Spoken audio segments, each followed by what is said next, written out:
Niwe wako milele, nikupende sana wewe, niwe wako milele, nikupende sana wewe, niwe wako milele. Baba yetu na Mungu wetu, tunakushukuru kwa uaminifu wako Bwana. Asante kwa kutupa neema leo, ikiwa ni siku ya 10 kati ya siku 21 ambazo Bwana umetupa kunyenyekea chini ya mkono wako ulio hodari. Tuko tayari kupokea kutoka kwako Bwana. Tunaomba Roho Mtakatifu tufundishe, tuongoze, tujaze Bwana mawazo ya Mungu wetu ili yawe mawazo yetu. Katika jina la Yesu Kristo tunaomba na kushukuru. Amen. Basi niwakaribishe tena leo, ikiwa ni siku ya 10 ya semina yetu na mfungo na maombi ambayo Bwana ametupa kwa siku 21, na kichwa cha semina yetu kinasema, je, mawazo ya Mungu ni mawazo yako? Je, mawazo ya Mungu ni mawazo yako? Ningeomba mkae vizuri na watoto ili wasiwatoe kwenye uwepo, mpate kile kitu ambacho Mungu amewaletea hapa kukipata. Je, mawazo ya Mungu ni mawazo yako? Na maandiko yetu yanatoka kwenye kile kitabu cha Isaya sura ya 55 mstari wa 6 mpaka ule wa 13. Lakini nitakusomea mistari miwili, wa 6 na wa 7. Biblia inasema hivi: mtafuteni Bwana maadamu anapatikana, muiteni maadamu yu karibu. Mtu mbaya na aache njia yake, na mtu asiye haki aache mawazo yake, na amrudie Bwana, naye atamrehemu, na arejee kwa Mungu wetu, naye atamsamehe kabisa. Bwana Yesu asifiwe sana. Sasa tulisema kwamba Mungu anaonyesha dhahiri kwamba mawazo yake sio mawazo yetu, na kwa sababu hiyo anaonyesha shauku. Anataka sisi tutengeneze hamu ya kufanya mawazo yake Mungu ndiyo yawe mawazo yetu. Sasa kuna mambo mengi tumeshapita huko, tukafika mahali tukasema, ili mawazo ya Mungu yawe mawazo yako au yangu, kuna mambo ya kuzingatia. Na jana tulikuwa kwenye pointi ya 3, na leo tunakwenda kwenye pointi ya 4, ambayo inasema ili mawazo ya Mungu yawe mawazo yetu, kuna mambo muhimu ya kuzingatia. Jambo la 4 la kuzingatia ni kurudi na kurejea kwa Mungu wetu. Kurudi na kurejea kwa Mungu wetu. Jambo la 4, kurudi na kurejea kwa Mungu wetu. Pointi hiyo inatoka mstari wa 7 wa maandiko ambayo tumeyasoma. Sasa hii pointi ya 4 unaiona inashikana kidogo na pointi ya 3, kwa sababu inatoka kwenye mstari mmoja. Ile pointi ya 3 ya jana anasema mtu mbaya aache njia zake, na mtu asiye haki mawazo yake. Sasa kuacha mawazo au njia mbaya hakukupi kusamehewa, na kama hujasamehewa, maana yake mlango wa kupitisha mawazo ya Mungu unakuwa haujafunguka. Kwa sababu unaweza tu ukawa umeacha mawazo mabaya, lakini hujarudi kwa Mungu aliye hai. Hujarudi. umeacha hasira ndio, lakini hujarudi kwa Mungu aliye hai. Kwa hiyo mlango wa kufungua ili mawazo ya Mungu yapenye unakuwa bado umefungwa. Na ndio maana pointi ya 4 inasema kwamba kurudi na kurejea kwa Mungu wetu. Kurudi na kurejea kwa Mungu wetu. Biblia inasema pale, inasema mtu mbaya na aache njia yake, mstari wa 7, na mtu asiye haki aache mawazo yake na amrudie Bwana, naye atamrehemu, na arejee kwa Mungu wetu, naye atamsamehe kabisa. Nataka uone vitu vichache hapa. Kwanza anasema na amrudie Bwana. Lakini kipengele cha pili anasema na arejee kwa Mungu. Anatofautisha Bwana na Mungu. Na amrudie Bwana, maana yake nini? Maana yake mawazo mabaya ulionayo yalikutoa kwenye utawala wa Mungu. Kwa hiyo anaposema mtu mbaya aache mawazo yake na amrudie Bwana, maana yake ajirudishe kwenye utawala wa Mungu, wa Bwana. Kwenye utawala wa Mungu, kwa sababu Bwana ni mtawala, ni mtu anayekumiliki, ni mtu anayekuongoza. Kwa hiyo anapokutaka urudi kwa Bwana, anataka urejee kwenye uongozi na mamlaka yake Mungu. Kwa sababu mawazo yako ndio yamekuwa yakikuongoza. Mawazo yako mabaya ndio yamekuwa yakikutawala. Sasa anasema umeshayaacha. Kwa hiyo rejea kwenye uongozi, kwenye utawala wa Mungu aliye hai. Glory be to God. Alafu anasema urejee kwa Mungu wetu, naye atakusamehe. Kwa hiyo anasema urejee kwa Mungu, kwa sababu Mungu ndiye mtawala wa mbingu na nchi na kila kitu. Kwa hiyo rejea kwake ili uweze kupata hizo huruma na rehema zake.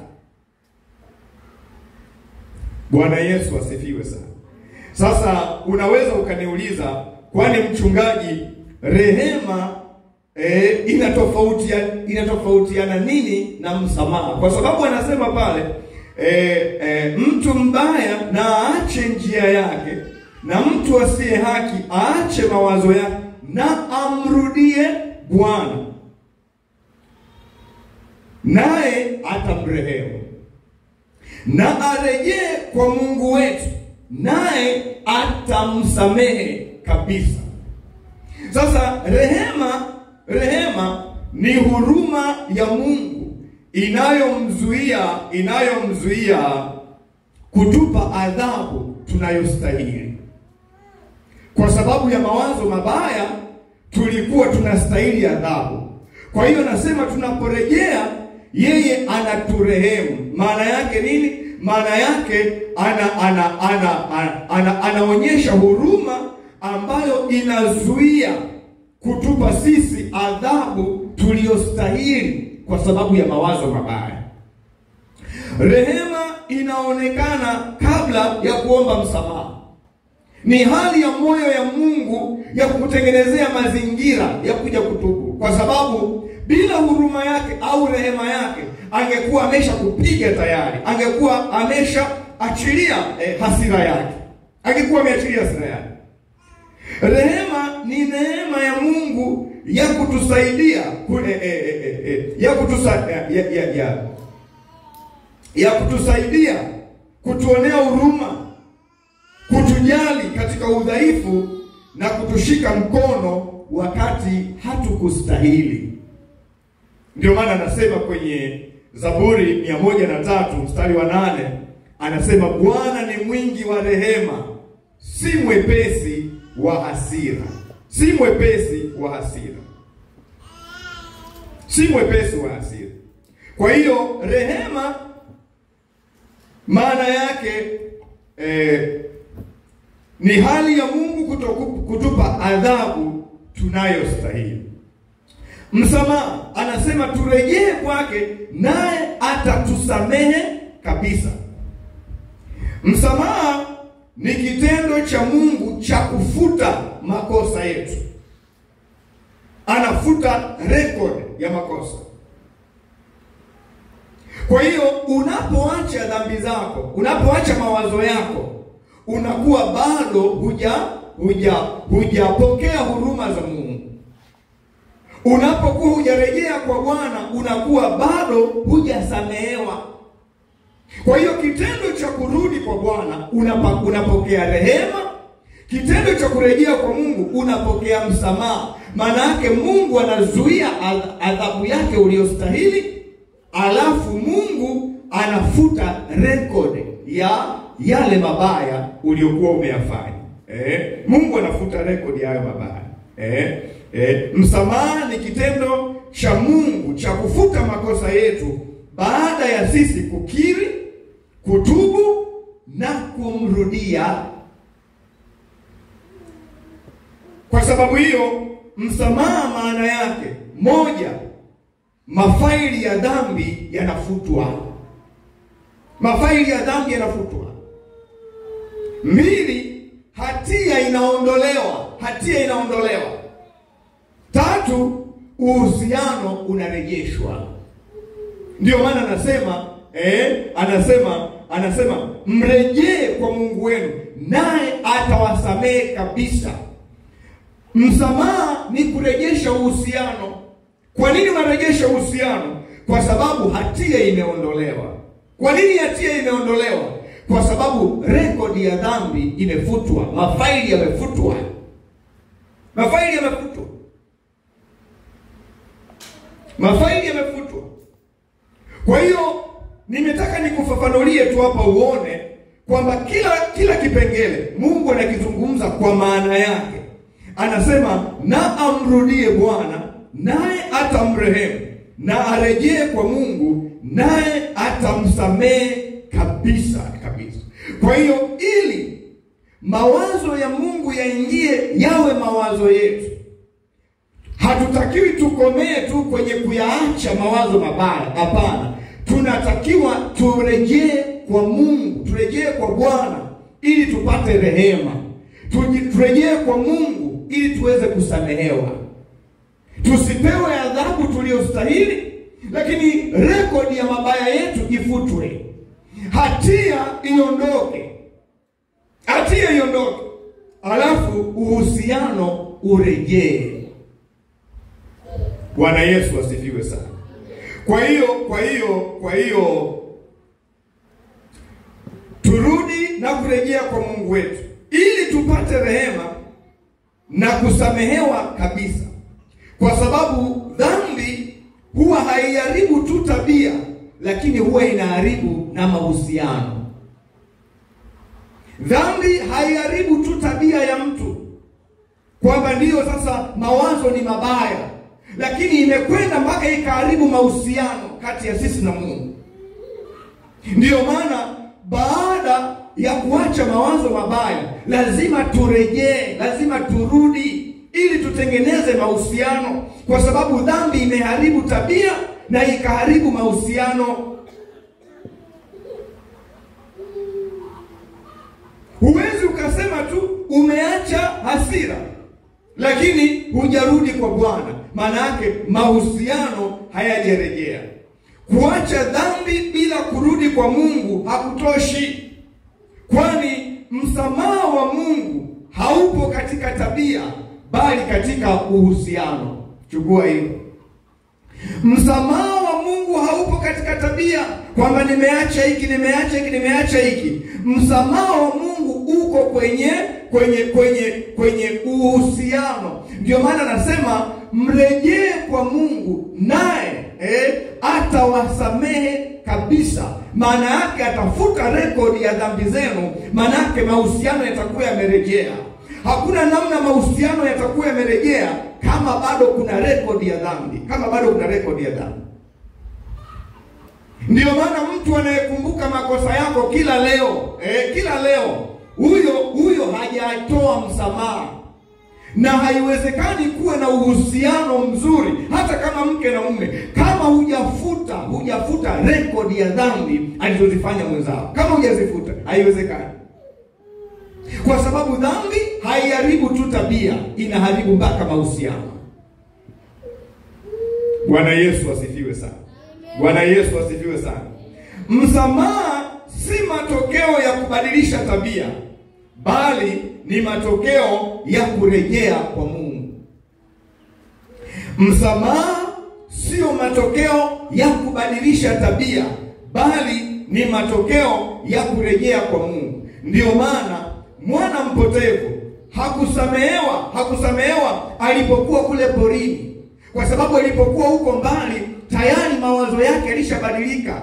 Akasema nitaondoka, nitakwenda kwa baba yangu. Hakuwa amepata msamaha kule wakati fikra zimebadilika.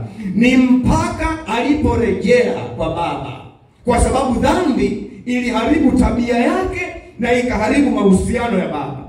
Kwa hiyo alipoacha mawazo yake mabaya, ili lazima arejee kwa baba ili kupokea msamaha. Kwa nini anapokea msamaha? Ili kurejesha mahusiano yaliyoharibika na baba yake.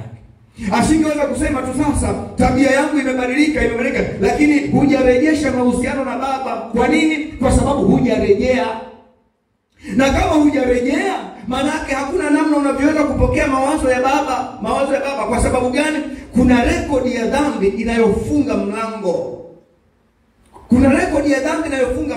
Ni lazima urejee kwa baba ili faili lenye rekodi liweze kufutwa, alafu mawazo ya baba ndiyo yaingie. Bwana Yesu asifiwe sana. Amen. Haleluya. Amen. Sasa unaweza ukaona kwa mfano kwenye kitabu kile cha Mwanzo. Mwanzo sura ya 3. Mwanzo sura ya 3 mstari ule wa 8 mpaka wa 11. Mwanzo sura ya 3 mstari wa 8 mpaka ule wa 11. Nisikilize kwa makini. Biblia inasema namna hii: kisha wakasikia sauti ya Bwana Mungu akitembea bustanini wakati wa jua kupunga. Adamu na mkewe wakajificha kati ya miti ya bustani, Bwana Mungu asiwaone. Bwana Mungu akamuita Adamu akamwambia, uko wapi? Swali la msingi sana. Uko wapi? Akasema, nalisikia sauti yako bustanini, nikaogopa kwa kuwa mimi ni uchi, nikajificha. Angalia swali lingine la msingi hilo. Mstari wa 11. Akasema, ni nani aliyekwambia ya kuwa uchi?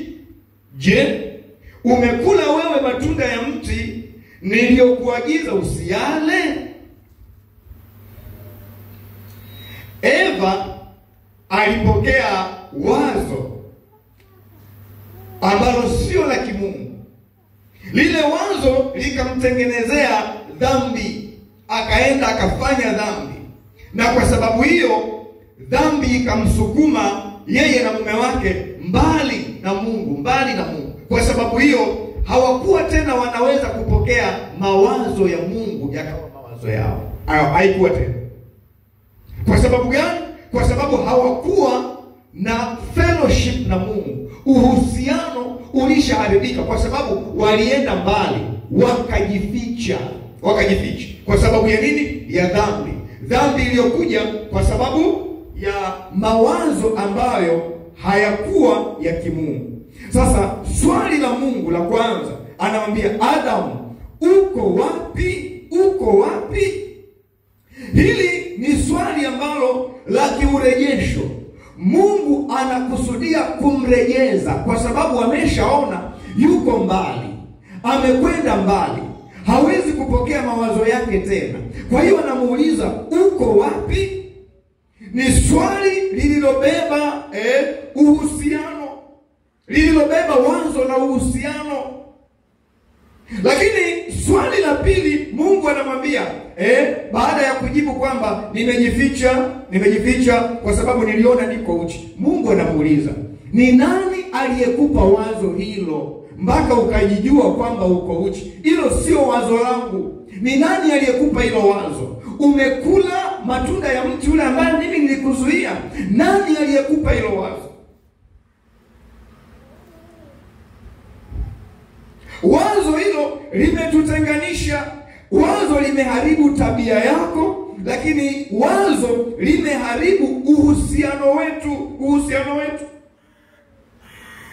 Ndiyo maana Mungu anamtaka Adamu kwanza aache mawazo yake mabaya ambayo sio mawazo ya Mungu. Lakini pili, arejee kwa Mungu wake ili apate kusamehewa, rekodi ya dhambi zake zifutwe, uhusiano na Mungu uendelee vizuri. Glory be to God. Ndio maana anasema kwenye Hosea sura ya 14 mstari wa kwanza, anasema Israel, mrudie Bwana Mungu wako, maana umeanguka kwa sababu ya uovu wako. Mrudie Bwana Mungu wako, maana umeanguka kwa sababu ya uovu wako.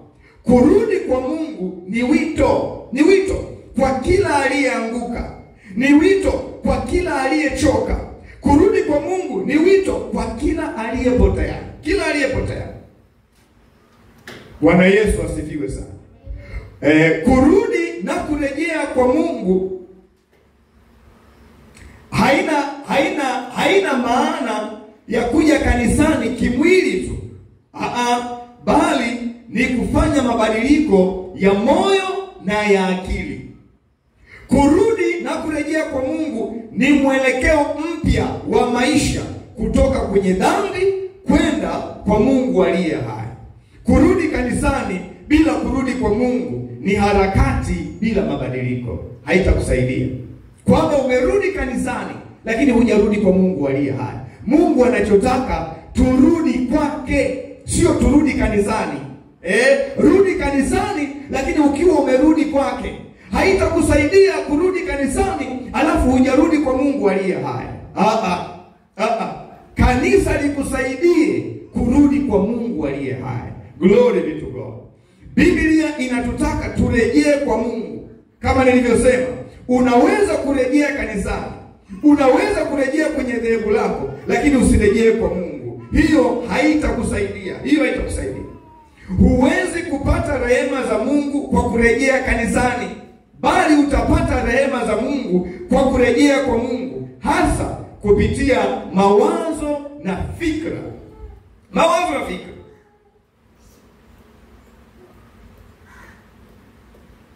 Kurudi kwa Mungu ni kurudisha utakatifu wa mawazo na misingi ya tabia njema. Kurudisha mawazo na misingi ya tabia njema. Bwana Yesu asifiwe sana. Sasa labda nikuonyeshe tu kwa dakika chache watu ambao waliweza kurejea kwa Bwana. Tujifunze kutoka kwao. Watu waliweza kurejea kwa Bwana na mifano michache. Ya kwanza tumwangalie mwana mpotevu. Kitabu cha Luka sura ya 15 mstari wa 20 na wa 11 mpaka wa 24. Mwana mpotevu aliacha mawazo yake mabaya na njia zake mbaya, akarejea kwa baba yake. Mawazo yake mabaya yalikuwa ni yapi? Mawazo yake mabaya alikuwa anasema moyoni mwake kwamba naweza kuishi bila baba yangu. Naweza kujitegemea bila baba. Mawazo yake mabaya yalikuwa yanasema sipangiwi matumizi ya fedha. Mimi ni mtu mzima, nimepita miaka 18, kwa hiyo sipangiwi matumizi ya fedha na mtu yoyote, wala baba yangu hawezi kunipangia. Mawazo mabaya. Lakini mawazo mabaya ya mwana mpotevu alikuwa anasema mimi sichaguliwi rafiki ninayetaka huyo ndiye atakuwa rafiki yangu. Sichaguliwi rafiki na mzazi. Mawazo mabaya. Lakini mawazo mabaya ya mwana mpotevu alikuwa anasema hakuna wa kuniamria nini nifanye na nini nisifanye. Mimi ni mtu mzima, nitakachoamua kufanya nimeamua, hakuna wa kuniamria. Lakini Biblia inasema alipoanguka, njaa ilianza kumpata, marafiki waliondoka, fedha ziliisha, akawekwa kundi moja na nguruwe wanatafuta chakula pamoja. Biblia inasema alipozingatia moyoni mwake, mawazo yalibadilika, akaacha mawazo mabaya, yakaja mawazo mema, kwamba nitarejea kwa baba yangu. Kwa sababu ni watumishi wangapi waliopo kwa baba wanakula na kusaza, lakini mimi nataabika huko. Baba sio mkatili, baba ni mtu mwema, baba ni mwenye huruma. Hayo ni mawazo mema ambayo yalimfanya sasa aweze kurejea, yalimpa nguvu ya kurejea kwa baba yake. Mwana mpotevu hakumlaumu mtu yoyote kwa tabia zake na yale yaliyomkuta. Mwana mpotevu hakujitetea kwa maovu yake. Mwana mpotevu hakuficha makosa. Mwana mpotevu alikiri makosa yake. Na hizo ni sifa za mtu yoyote anayetaka kurejea kwa Mungu. Kwanza, hafichi dhambi zake. Lakini pili, hamlaumu mtu yoyote, atajilaumu yeye na nafsi yake. Tatu, atakiri makosa yake. Hawezi kujitetea na kupinga tu, hapana, atakubali uovu wake. Mwana mpotevu akarejea kwa baba yake. Kwa nini? Kurudisha uhusiano na baba yake, apate msamaha, ili rekodi ya maovu yake iweze kufutwa, alafu mahusiano na baba yarejee. Ndio maana ile tu kuacha mawazo yake mabaya haikumsaidia. Ilikuwa ni lazima arejee kwa baba ili rekodi ifutwe, aanze, mlango ufunguke, aanze kupokea mawazo ya baba yake. Hakuna namna unaweza ukapokea mawazo ya Mungu kama mahusiano yako na Mungu hayako sawa. Haiwezekani. Na mahusiano yako na Mungu hayawezi kuwa sawa mpaka umerejea kwake, akafuta rekodi ya mabaya, akaondoa hatia. Ndipo pale sasa unaweza ukapokea mawazo ya Mungu yakawa mawazo yako. Nje ya hapo bado. Ndio maana nasema mtu mbaya ayaache mawazo yake na njia yake, amrudie Bwana naye atamrehemu. Arejee kwa Mungu naye atamsamehe kabisa. Hujafika hiyo process, hujapokea mawazo ya Bwana, hujayafanya mawazo ya Bwana kuwa ya kwako. Utakuwepo kanisani, neno litahubiriwa, lakini hakuna namna mawazo ya Bwana yatakuwa ya kwako. Kwa sababu kwanza utakuwa bado una hatia ndani yako. Utakuwa huna communication na Mungu kwa sababu hujarejea. Uko kanisani lakini hujarejea kwa Bwana. Umerejea kanisani lakini hujarejea kwa Mungu aliye hai. Kwa hiyo connection hakuna. Huna uhusiano na Mungu aliye hai. Kwa hiyo kila Mungu atakapoteremsha wazo lake kwa njia ya neno lake, kwa njia ya mahubiri, halitapata nafasi ndani yako.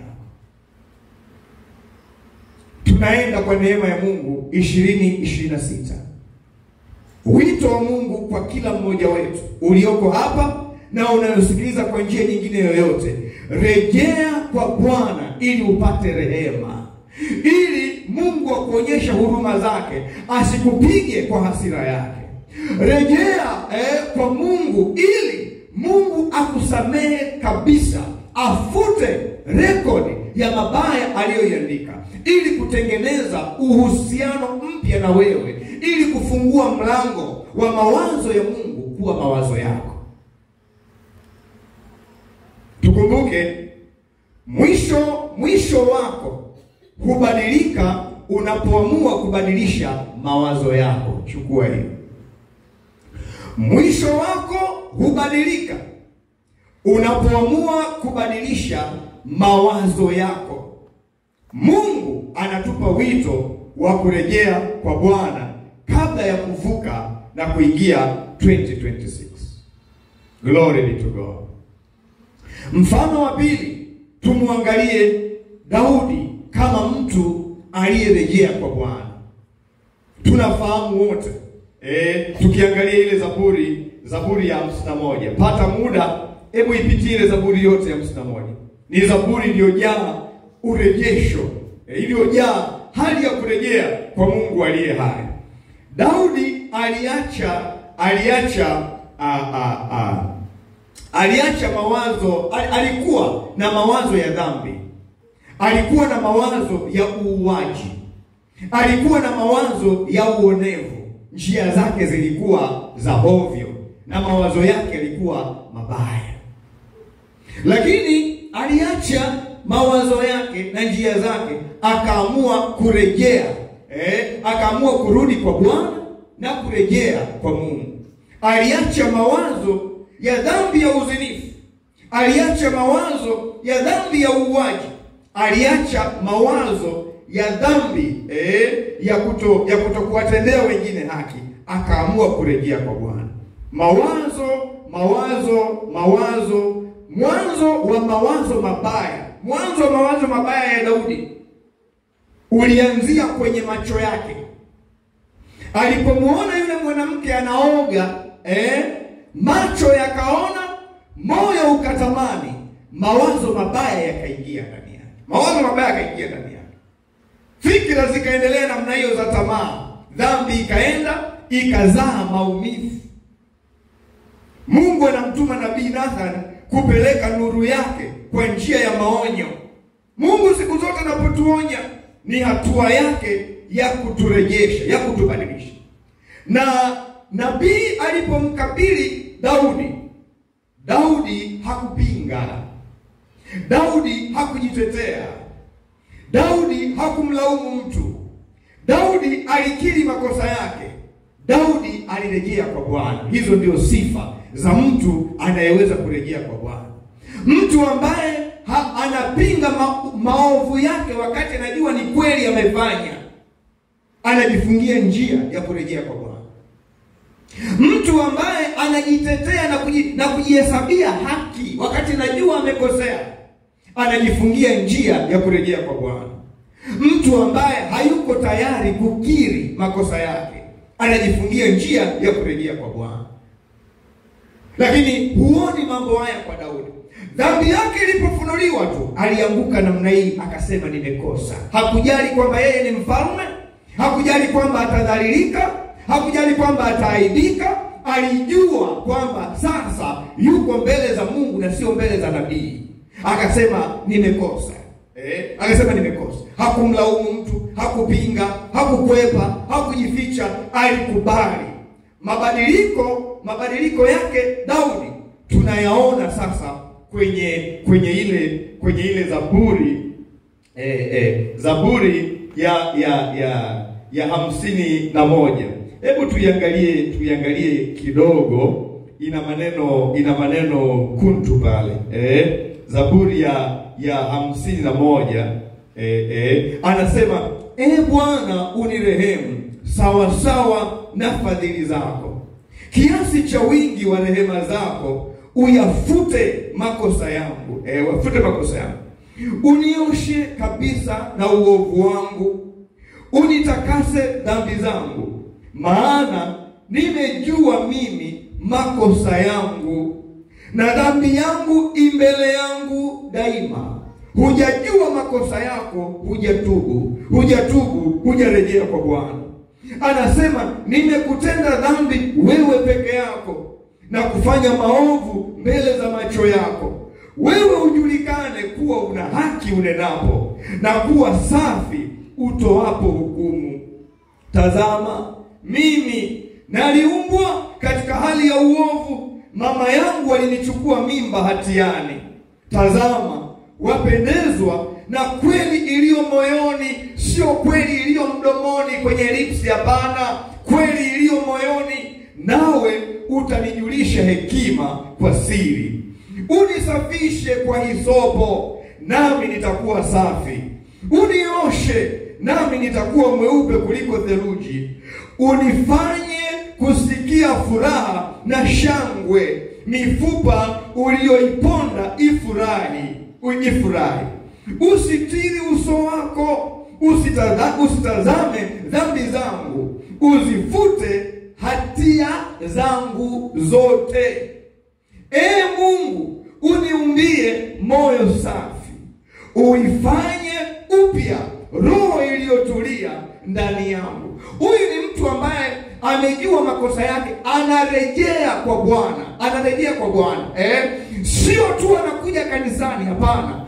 Moyo wake unarejea kwa Bwana. Anasema mstari wa 10, mstari wa 10, Mungu, uniumbie moyo safi, kwa sababu anajua shida ilianza kwenye moyo.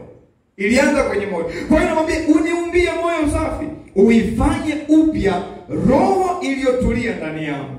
Usinitenge na uso wako, wala Roho yako Mtakatifu usiniondolee. Unirudishie furaha ya wokovu wako, unitegemeze kwa roho ya wepesi. Nitawafundisha wakosaji njia zako, na wenye dhambi watarejea kwako. Mungu wa wokovu wangu, uniponye na damu za watu, na ulimi wangu utaimba haki yako. Bwana, ufumbue midomo yangu, na kinywa changu kitazinena sifa zako. Maana hupendezwi na dhabihu, au ningetoa. Wewe huridhii sadaka ya kuteketezwa. Dhabihu za Mungu ni roho iliyovunjika, moyo uliovunjika na kupondeka. Mungu, hutaudharau. Uitendee mema Sayuni kwa radhi yako, uzitenge kuta za Yerusalemu. Ndipo utakapopendezwa na dhabihu za haki, na sadaka za kuteketezwa na kafara. Ndipo watakapotoa ng'ombe juu ya madhabahu yako. Glory be to God. Huyu unamuona mtu ambaye amerejea, amerudi kwa Bwana na amerejea kwa Mungu wake. Unaona anavyoumimina moyo, anamwambia niumbie moyo safi na roho iliyotulia, isiyoweza kuanza mabaya ikajitenga na Mungu aliye hai. Anaomba arejeshewe furaha ya wokovu. Anamwambia Mungu asimtenge na uso wake, Wanangu, anasema hapa kwamba Mungu anapendezwa na roho iliyovunjika na kupondeka. Moyo wa design hiyo Mungu hata udharau. Ndio maana anatoa mwito wa kurejea. Tunaporejea kwa Bwana, tunatakiwa turejee tukiwa tumevunjika. Tunatakiwa turejee tukiwa tumepondeka.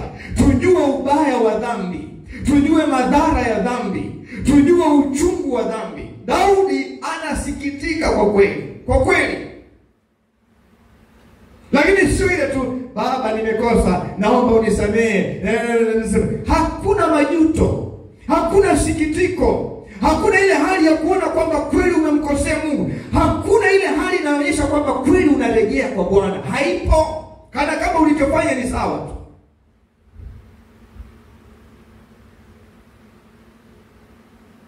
Anasema maana upendezwi na dhabihu, hata ningetoa nini kama moyo wangu haujapondeka, haujarejea kwako. Sadaka zangu ni bure tu. Ndugu zangu, kurudi kwa Mungu sio maneno tu, hapana. Ni mfululizo wa hatua za ndani ya moyo. Moja, tambua ulipoanguka, ulipojikwaa, dhambi uliyofanya. Mbili, tubu kwa kweli, ukibadilisha mawazo yako na njia zako na mwenendo wako.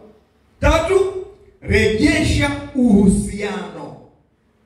Anza kusikia sauti ya Mungu kwa tena. Rejesha nidhamu ya kiroho. Rejesha nidhamu ya namna unavyoanza na kufikiri. Kuna hali fulani ya nidhamu imeondoka, ndio maana unaanza unavyoanza, kwa sababu huna nidhamu ya kimungu katika namna ya kuanza. Kwa hiyo unaporejea kwa Mungu lazima uwe na nidhamu ya kimungu katika namna unavyoanza. Ndio maana Biblia inasema Ayubu hakumuanzia Mungu kwa upumbavu, wala hakutenda dhambi kwa midomo yake. Tunahitaji nidhamu ya kimungu katika kuanza kwetu, kwamba kwa nini namkosea Mungu adabu kwa aina ya mawazo nilionayo. Huyo ni mtu ambaye amerejea kwa Bwana. Daima atakuwa very sensitive na mawazo, aina ya mawazo anayowaza. Ataweka nidhamu kwenye mawazo yake, nidhamu ya kimungu kwenye mawazo yake, nidhamu ya kimungu kwenye kinywa chake. Nje hapo, wazo baya litakupeleka kwenye matendo mabaya na litafunga mlango uweze kupokea mawazo ya kimungu. Lakini mtu wa tatu tunayemwangalia hapo, ambaye alirejea kwa Bwana, tunamuona mfalme Manase.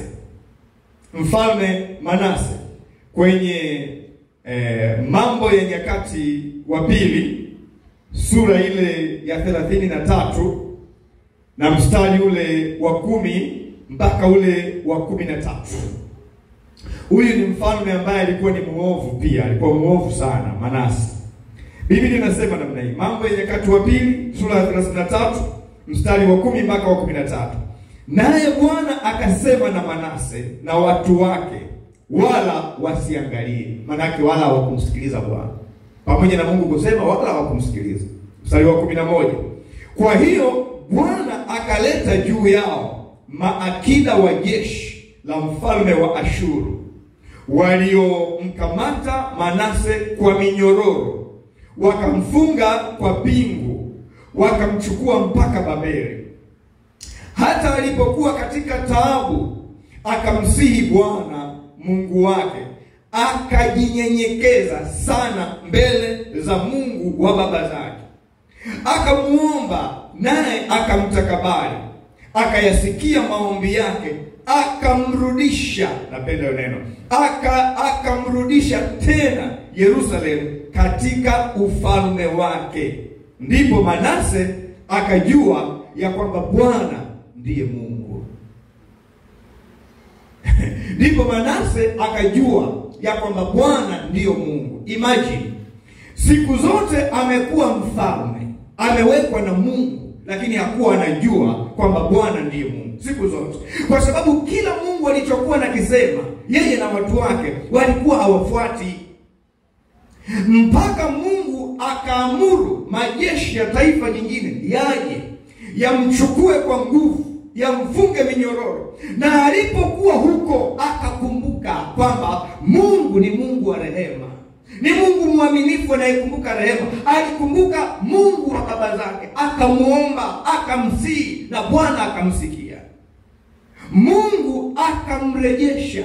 Ndipo yeye akajua kwamba anasema za 13, ndipo Manase akajua ya kwamba Bwana ndiye Mungu.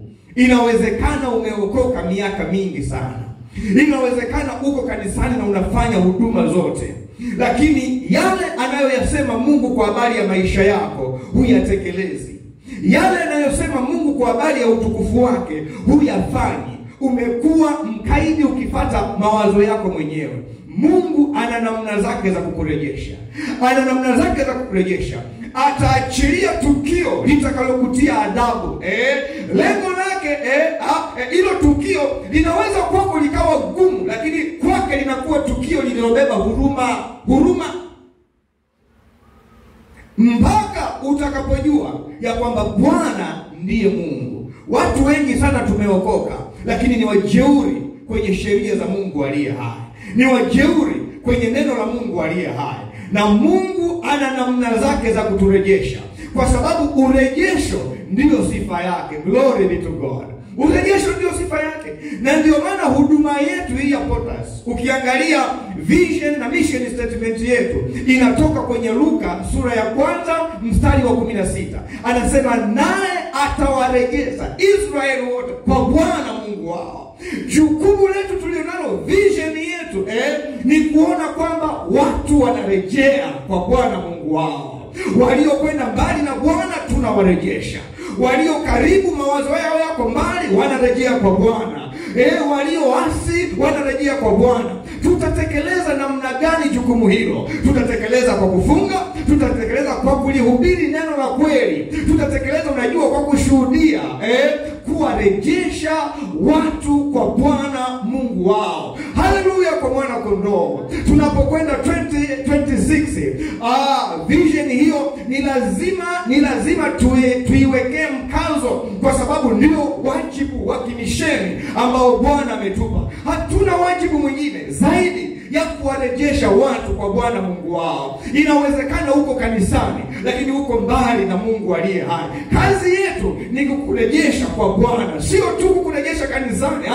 Kukurejesha kanisani ni hatua moja, lakini hatua tunayoitaka ni kukurejesha kwa Bwana Mungu wako, uweze kurejesha mahusiano na Mungu wako, uweze kumjua kwamba Bwana ndiye Mungu, uweze kumpa heshima inayostahili, uweze kumtumikia, uweze maana unaweza ukawa huko kanisani lakini hujarejea kwa Bwana Mungu wako. Hujarejea kwa Bwana Mungu wako. Na watu wengi waliookoka wako namna hiyo, wako kanisani lakini hawajarejea kwa Bwana Mungu wao. Ndio maana Mungu anatupa neema ya kulihubiri neno la kweli ili tuwarejeshe watu kwa Bwana Mungu wao. Maana yake wafike mahali watambue kwamba Bwana ndiyo Mungu, wampe heshima inayostahili, wamtambue Mungu katika viwango vinavyotakiwa. Haleluya kwa mwana kondoo. Glory be to God. Bwana Yesu asifiwe. Kwa hiyo unaona Manase alimlilia Mungu wa baba zake. Biblia inasema Mungu akamsikia, akamrejesha kwenye ufalme. Hakuna mtu ndugu zangu aliye mbali sana kiasi kwamba asiweze kurudi kwa Bwana. Hapana. Mawazo yakibadilika, ukiruhusu mawazo ya Mungu hukurudisha, Mungu hukurejesha, Mungu hurejesha hadhi yako, atarejesha heshima yako, atarejesha nafasi yako kama vile alivyomrejesha Manase kwenye ufalme. Glory be to God. Lakini kuna mambo yanaweza yakakuondolea ujasiri wa kurudi kwa Mungu aliye hai. Kiburi kinaweza kukuondolea ujasiri wa kurudi kwa Mungu aliye hai. Unajihesabia haki. Ukijihesabia haki, utarudije kwa Mungu aliye hai? Mpaka Mungu aponde iko kiburi. Kuogopa kuchekwa na marafiki, kuogopa kuchekwa na marafiki kunaweza kukakuzuia kurejea kwa Bwana Mungu wako. Maana watasema, yule si alimshinda, amerudi tena. Ulokole si ulimshinda, karudi tena. Mimi nakwambia potelea mbali, acha waseme. Sawa, ulienda mbali na Bwana, lakini sasa Mungu amekurejesha. Rejea kwa Bwana Mungu wako. Usiogope marafiki wala usiogope majirani. Wao wanaweza wakakucheka, lakini Mungu anakufurahia. Ungemtazama baba wakati mwana mpotevu alipokuwa anarudi. Inawezekana majirani walikuwa wanacheka, lakini baba alikuwa anamfurahia mtoto wake. Anasema, ulikuwa umepotea, sasa umepatikana. Ulikuwa umekwenda mbali, sasa unajua uko karibu. Mahusiano yaliharibika, lakini tumeyatengeneza tena. Baba alijawa na furaha. Mtu yoyote anaporudi kwa Mungu aliye hai, Mungu hawezi kukucheka, lakini Mungu anakufurahia kwa sababu umetambua ya kwamba Bwana ndiye Mungu. Haleluya kwa mwana kondoo. Tusifiche dhambi zetu watoto wangu, kwa sababu Biblia inasema afichaye dhambi zake hatafanikiwa, bali aziungamaye na kuziacha atapata rehema. Usiungame tu bila kuziacha, aziungamaye na kuziacha atapata rehema. Haleluya kwa mwana kondoo. Wito wa Mungu jioni ya leo ya kwamba tunapoacha mawazo yetu mabaya, tunapoacha njia zetu mbaya, hiyo ni hatua moja, lakini hatua ya pili lazima tumrudie Bwana. Lazima ili tupate rehema, turejee kwa Mungu wetu ili aweze kufuta rekodi ya dhambi zetu, atusamee kabisa, kufuta hatia zetu ili tuweze kurejesha uhusiano wetu na Mungu. Lazima urejee. Glory be to God. Bwana Yesu asifiwe. Haina maana yoyote kuwepo hapa kanisani alafu uhusiano wako na Mungu haujarejea. Hiyo ni hasara. ni hasara, na hatuko hapa kutengeneza hasara. Biblia inasema Mungu wetu ni Mungu anayetufundisha ili tupate faida. Hatuko hapa kwa ajili ya hasara. Bwana Yesu asifiwe.